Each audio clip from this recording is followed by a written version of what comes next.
Alrighty, hello there, Facebook, here from Northeast High School. The sunshine and the smell of grapes in this week for the high school football season. Isaac Petcash, Jovan Johnson. It is our Game of the Week preview as we're just about an hour and a half out from Northeast and Fort LeBoeuf in a pivotal Region 4 matchup. Jovan, you look at this game on paper, and a lot of people might think that this would be a blowout. Fort LeBoeuf has looked really good in their first two games. They've run the ball efficiently, almost 250 yards a game on the ground. But Northeast is 1-0 in the region, coming off of a blowout win against Corey last weekend. They're going to come to play. Yeah, they're going to come to play. Both teams have really good offenses. Fort LeBoeuf does a much better job running the ball, but Northeast has more of a balanced attack. They can throw it, they can run it. They have two really good running backs on the Northeast side of the ball, too, so don't sleep on Northeast. All right, let's talk about Fort LeBoeuf for just a second. Coming off of an exemplary year last year, head coach Jeff Nichols said, we don't have the raw guys in the locker room, but what we have are those calm, level-headed leaders, people that younger guys, freshmen and sophomore, can look up to in situations that are tough. And when the going gets tough, we trust those seniors and those veteran leaders. Three of those veteran leaders tonight are the running backs, Justin Lucian, Tristan Harris, and Adam Lichtinger for Fort LeBoeuf. The trio of terror is what they're called down in Waterford. They have had a monstrous first two games of the season. Well, they got off to a really good start. Those two running backs, Justin Lucian and Tristan Harris, are running the ball outstanding. They're running with the best of them. And knowing Coach Nichols personally, they're going to run the ball, and they're just going to keep running it. They're not very good throwing. Unfortunately, they are 2 for 16 on the passing game. So we can look forward to Northeast running the ball.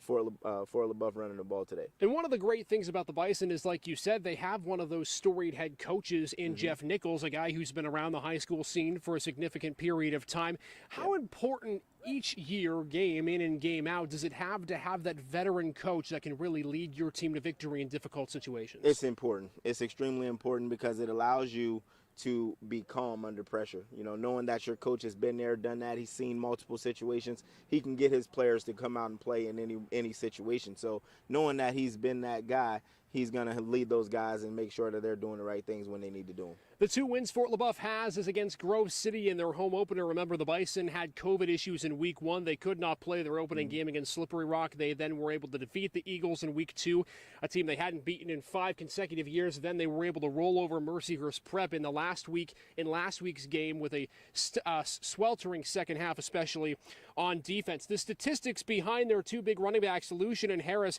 nearly identical. 33 attempts for Lucian, 32 through Harris. They both averaged 5.8 and 2 touchdowns each. How difficult is it to stop a trio like that when you add Adam Lichtinger to the mix for this Northeast defense? Well, it's tough because defensively you prepare for all situations, but it's kind of hard to prepare for a three-headed monster. You have different running backs with different styles, and they can come at you in many different ways. So you just got to kind of be prepared for whatever happens.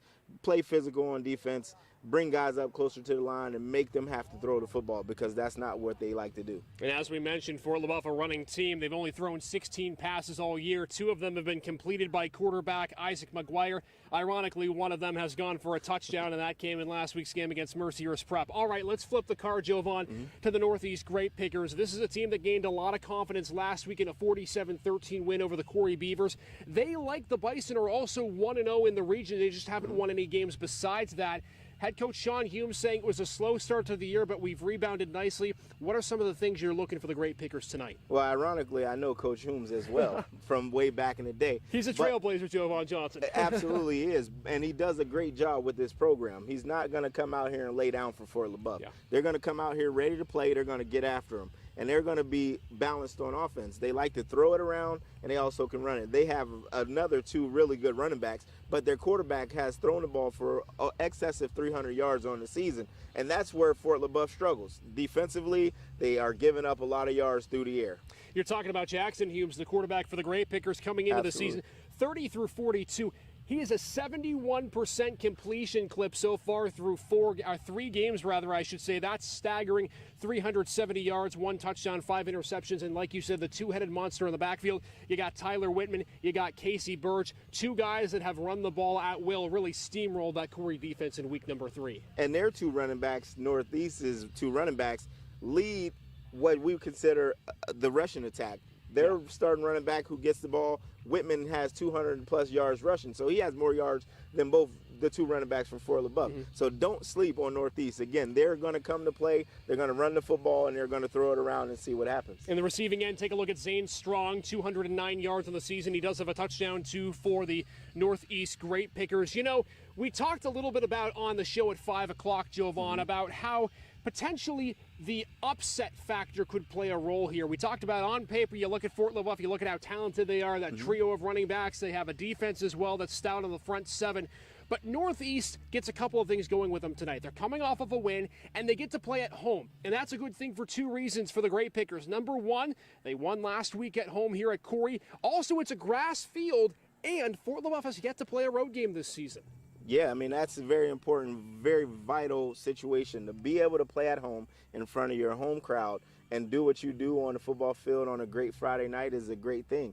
But being that Fort LeBoeuf hasn't played on the road in these type of environments, gives them a little bit of an edge in the Northeast, but the game still has to be played. Now, we do want to remind you, this is early in the season in Region 4, so even though the records are a little bit different, the winner of this game will take over the theoretical second place position in Region 4. Both these teams have played one region game. They won that region.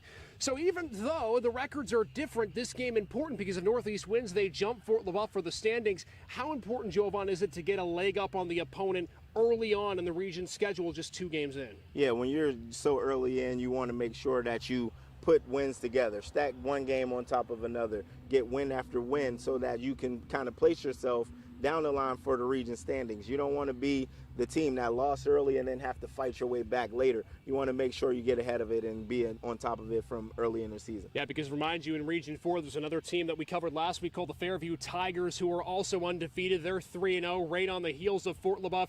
And if Northeast wants a chance to get this region, they're going to have to win tonight. Okay, keys to the game, Jovan. We're going to start with Fort LeBoeuf. Clearly, they're going to run the football. They've only thrown it 16 times all season. But if you're the Bison, what are some of the things you need to do tonight to secure a victory? Because it's not going to be easy going out there. Yeah, so for Northeast, Fort LeBoeuf, I'm going to say they have to establish the run early and often. They have to play ahead of the sticks. Don't get behind the sticks because that's when Northeast can start to attack. Stay ahead of the sticks, play outstanding defense with your front seven. Make sure that the back end knows that they're very capable of throwing the football, and they have to get the job done in the back end as well. How about for Northeast? We've talked about how Fort LeBoeuf doesn't throw the ball much, so a strong start might be helpful for Sean Humes' squad. What other things are you seeking tonight for the Great Pickers? Well, I'm expecting them to come out and try to establish themselves running the football, but don't be surprised if they come out throwing. Knowing that Fort LeBoeuf's secondary isn't the greatest and they've given up a ton of yards, I think Northeast comes out, throws the ball early, gets in the rhythm, and they start to run the ball and start to establish themselves as well. I ask you this every single week, Jovan, but the crowd certainly has to play a part in this. We saw this last week in the the Fairview and Girard game. It was a 14-7 game at the half, but the raucous crowd, the sellout crowd at Fairview allowed the Tigers to propel the victory.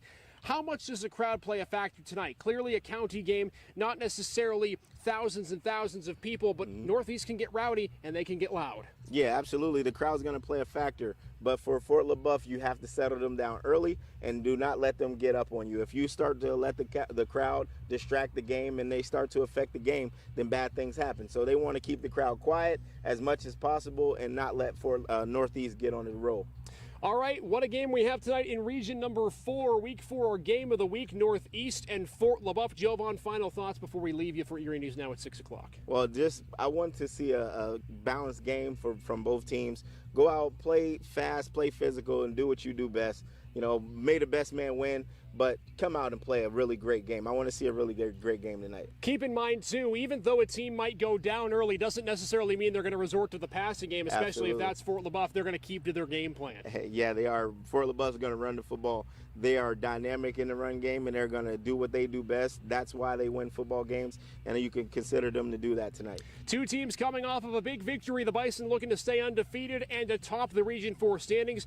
Northeast would like to leapfrog them and even up their record at 2-2. Jovan and I will be here on Erie News Now at 6 o'clock. We'll also be here for our Game of the Week and on Erie News Now at 11 o'clock.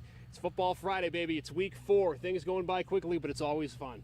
Absolutely. All right, that's going to do it for our Facebook Live game preview. Wherever you're watching high school football tonight, enjoy the game. We'll see you tonight at 6 and 11, guys.